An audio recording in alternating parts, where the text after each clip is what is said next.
મિત્રો, આપ જોઈ રહ્યા છો ન્યૂઝ 7 ઇન્ડિયા।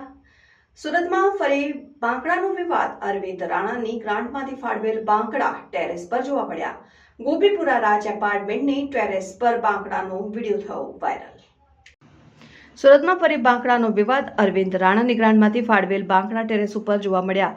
ગોપીપુરા રાજ એપાર્ટમેન્ટની ટેરેસ પર બાંકડાનો વિડીયો થયો વાયરલ। એમએલએની ગ્રાન્ટમાંથી મળેલ બાંકડા ટેરેસ ઉપર દેખાયા। Reporter Rajubhai Sukhadia, news 7 India. નમસ્કાર, હું અરવિંદભાઈ રાણા, ધારાસભ્ય સુરત પૂર્વ વિધાનસભા।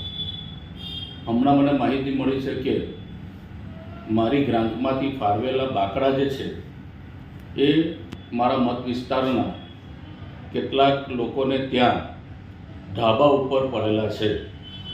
તો આ અંગે મારે ખુલાસો કરવો છે કે આ જે બાંકડા છે એ બાંકડા સરકારી ગ્રાન્ટમાંથી આપવામાં આવે છે, સુરત મહાનગરપાલિકા દ્વારા આપવામાં આવે છે અને જે બાંકડાઓ અમે જેને જરૂરિયાત છે એવા લોકોને જ્યારે અમારા કાર્યકર્તાઓને અથવા તો અમારા મતદારોને આપીએ છીએ ત્યારે એમની પાસે અમે સ્પષ્ટ લખાણ લઈએ છીએ અને મારું એક ફોર્મેટ છે। એ ફોર્મેટની અંદર અમે સ્પષ્ટ લખેલું છે કે આ સરકારી ગ્રાન્ટમાંથી મળેલા બાંકડા છે, એનો જાહેર ઉપયોગ કરવાનો છે, કોઈએ વ્યક્તિગત ઉપયોગ કરવાનો નથી।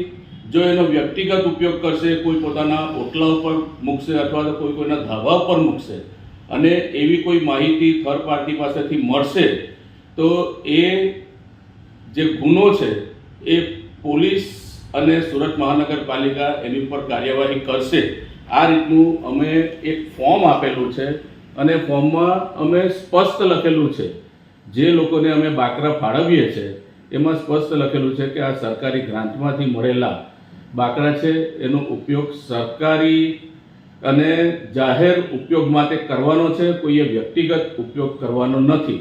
એટલે આવી કોઈ માહિતી અમને મળતી હોય છે તો એના માટે અમે પોલીસ પણ ફરિયાદ કરવાનું લોકોને કહીએ છીએ અને સુરત મહાનગરપાલિકામાં પણ એની જાણ કરવાની કહીએ છીએ કે જેથી જે ખરેખર આ બાંકડા છે એ બાંકડાનો લોકોનો ઉપયોગ કરી શકે, જાહેર જનતા એનો ઉપયોગ કરી શકે।